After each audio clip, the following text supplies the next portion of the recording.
Hey guys, welcome back. It's Chris with GWB Tactical, and today I've got something a little bit different for you. It's actually an issue that I have come across with my beloved CZ Scorpion. I have not seen a whole lot out there on the internet or YouTube or anything that I've searched through about this issue. So I wanted to bring it to you guys because hopefully it'll help some of you CZ owners out there with if you ever run across this issue during your break-in period or even further down the line. It's something that I didn't even know about the gun until I did my research and started taking it apart actually. So I'm gonna go ahead and grab this gun. I'm gonna show you guys what I'm talking about. First, before I get started, I always like to do a safety check. Gun is on safe, as you can see here. We'll take the mag out. See the magazine is empty. Open the bolt. Sorry, have to put it on fire first. Open the bolt. You can see that it's clear. Nothing's coming out. Go ahead and put that back in there for looks. So, what was going on is I've got about 600 to 700 rounds through this gun, and for the first 500-600 rounds, I had no issues with it. I was driving nails home with it with the iron sights. Recently, I went ahead and put this Romeo 5.6 hour sight on it, and I wanted to get it sighted in. So I went to the range with the boys, and I started shooting downrange. I wanted to sight it in about 25 yards. I started at 7. And as soon as I started shooting, I realized a lot of my rounds were going way low. So I was like, okay, let me bring my optic up. That wasn't the issue. So I was getting a little worried. I was getting a little frustrated, to be honest with you. So I went ahead and just co-witnessed with my lower iron sights. Shots are still going all over the place. Now I was driving nails at 20 yards plus with these iron sights. I'm not an expert shooter, so I had a decent grouping, if I'm gonna be honest with you. So what I did was I tried different ammo, I tried cleaning it, and then I tried looking up all kinds of stuff. Found nothing, was frustrated, went home for the day. What I found later on was that inside of this flash suppressor right here, there's actually a thread protector. So these barrels come with a different thread pitch than normal, and they put a nut on the end that gives you an adapter to go to 1/2 by 28 threads, so you can put your common muzzle devices on it, you know, suppressors, all that good stuff on there. And then this flash suppressor itself is a completely different thread pitch. Don't crucify me, I don't know exactly what it is. So what was happening is the thread protector inside of this flash suppressor right here actually came loose about 600 to 700 rounds in during my break-in period. And when the rounds were coming out of the barrel, they were hitting off of that flash suppressor. They were going low, they were going high, they were going left, they were going right, they were going all over the place. So what I did is I took it off, I looked at it, yep, it came loose, threads are all good. So what you're gonna have to do is take this off. The thread protector is actually inside of this. I'm gonna have to figure out how to drive it out for you guys. I'm gonna bring you along to figure this out, and we're gonna get this fixed for you. Okay guys, I brought you here over to the bench. I'm gonna go ahead and try to fix this issue as simply as possible. So what I've got here is obviously my gun. What I've also got is some very simple tools which I believe will help you fix this issue if you're having the same issue that I have. I try to keep it nice and simple, simplest tools possible, so you didn't have to go run out and get some crazy tools just to work on this thing. It is a very simple issue, so hopefully what I've got here in front of me will work, or some kind of variant of these tools. I'll go ahead and go over what I've got. What I've got is a pair of tweezers, and I'll show you what I've got those for in a minute once I get this flash suppressor off. And then if you have to drive the thread protector out of this flash suppressor, I've got a hammer and just some kind of punch. I didn't have exactly a chisel or a punch, so the next best thing that I found is an Allen key. As you can see, it's got the Phillips head on it, gives you a nice point to hammer on, or to hit the thread protector with, and you've got a nice flat surface to hit your hammer against. So first thing I'm going to do is take off this sling right here. Move that out of the way so it's not bothering me while I'm trying to work. Next thing is always do your safety checks. If the weapon is on safe, I'm going to go ahead and remove the magazine. And then unfortunately you do have to flip this one on fire just to rack the bolt back. The next thing I'm going to do is check it. Make sure that it's clear. Do my physical check. There's no bullet in the chamber.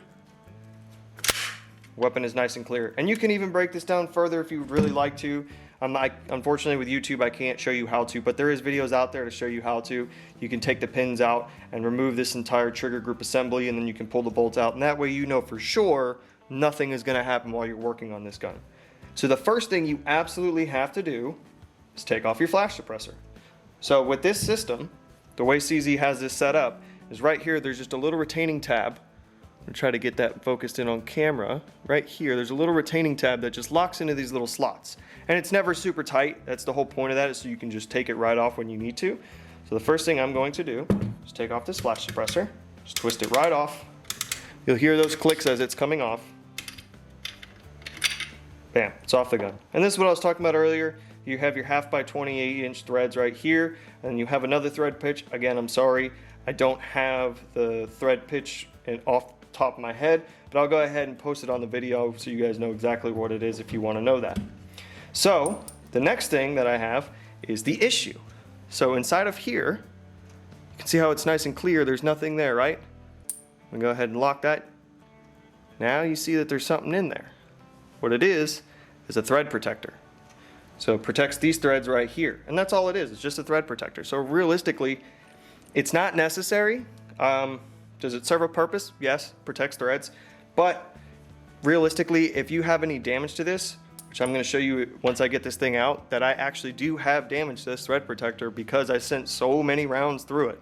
So if you guys see this before you have an issue, either go ahead and just check it out, make sure this thing is nice and tight, or if you notice that your rounds are going all over the place, stop shooting. Check this thing, do not shoot it and break it if you want to keep it. If you don't want to keep it, well, I can't tell you what to do otherwise. So, these things, what I was talking about earlier. It's going to be really hard to get this on camera because it is inside of here. I'll show you guys once I get it out. But there is a X of flat grooves cut into this. So if you want to, if this thing is not damaged, you can just shove some kind of flat piece of metal right along that groove inside of this flash protector, or flash hider, excuse my language. And then you can just take it, put it back onto the gun, and it holds it in place. And you got to get both threads, you'll get that first thread lined up. Excuse me if this is making it difficult. So I've got that first thread on, and you just keep it locked in place with this flash hider, and then you just thread it on. But mine is damaged, so therefore I can't do that. But if yours is not damaged, that's an easy, quick way to get it nice and tight back onto your firearm, get back out to the range and have some fun. So what I'm gonna try to do is I'm gonna have to try to drive this out so I can get my flash hider back on and not have this issue anymore. So I'm gonna go ahead and try to do this, guys. I'm just gonna cut over to where it's out just so you don't have to sit here, see me hammering on this thing and, I don't know, possibly breaking it. Hopefully not, but I'll get back to you guys as soon as it's done. Whew. All right, guys, well, it took me quite a bit of work to drive this thread protector outside of this flash hider, and that is because of that crack that I was talking about. I really don't know if I'm gonna be able to get this to focus on camera. See if it will focus for me. Maybe. You can kind of see it right about there. There's actually a crack right along that little cross section that I was talking about, where you can put the tweezers or any kind of thin piece of metal through the flash hider to tighten it down with. That's what happens when you just keep on shooting your guns while you're having issues. Obviously, lesson learned for me. But I'm just gonna go ahead and show you what I ended up using. So I just was gonna try this. It was a little bit more difficult than I expected. What I ended up using is this little driver, this socket driver that you attach sockets to. It's like a screwdriver handle. I put it down into the flash hider and put it right on top of this and just kind of worked it, was hammering down on it and was just hitting all the edges. Then it came down to the bottom of it where it was flush and I couldn't get it out anymore. And as you can see from here, if you can see this over here, I made quite a bit of an indentation on this bench, smashing this thing up against it. It's actually quite sharp. So what I did, again, cheap method, if you have a vise or something else you can use to hold the outside edge of this while keeping the inside edge of this nice and open for this to come out. It's probably a lot better than a socket so you don't damage it, but I just set this right on top of it. It's a whole lot of hand manipulation, held it, took the driver, sat it down in there, and just hammered away at it until it finally came out. But for you guys that don't have to throw this away like I do now because it's all kinds of mangled up, if it isn't cracked, it might come out a lot easier for you guys, hopefully at least. What you're gonna do, if you have these in two separate pieces, is you're gonna go ahead and take your your thread protector, screw that on first, take some kind of rock set or thread locker, whatever you prefer. I prefer Rockset if I'm going to put these back together because they're a lot more heat resistant and a lot easier to take off when you're ready to take these parts off. So you're going to go ahead and throw your thread protector on, and then you're going to go ahead and take your flash suppressor, screw that back down on until it's nice and tight and you got that little snapper right into the groove, and now you're ready to go test fire your gun. So guys, like I said before, I really hope this helps you out. I hope that if you have these similar issues that it's something as simple as this. In my opinion, I'm not necessarily the biggest fan of these. I don't think they look the greatest. It does the job, but you know what? Go ahead and buy something new if I'm going to be honest with you. It looks a hell of a lot better on these things, and that's what I'm actually going to do. I'm going to throw this back on just so I have it to go shoot with. I can't use this anymore, but in the meantime, I'm going to use this, but I am planning on putting a nice either flash can or some kind of cool brake on it. I mean, it's 9mm, so it's not going to make the biggest difference, but I still want this thing to look cool. Alright guys, well I hope you guys enjoyed the video. I really hope that this gave you some good information, maybe a place to start if you're having a similar issue as I was with your rounds going all over the place for no rhyme or reason. Now, if this doesn't fix your issue, there are other things to check like the inside of your barrel, bolts, all that good stuff, but hopefully this is something that you guys were having going on. It seemed to be a nice, easy, and simple fix. Really cost no money, just some time and some elbow grease. So now the only thing is to get back out on the range with the boys, check this back out, get this Romeo 5 zeroed in, and have this thing ready to go.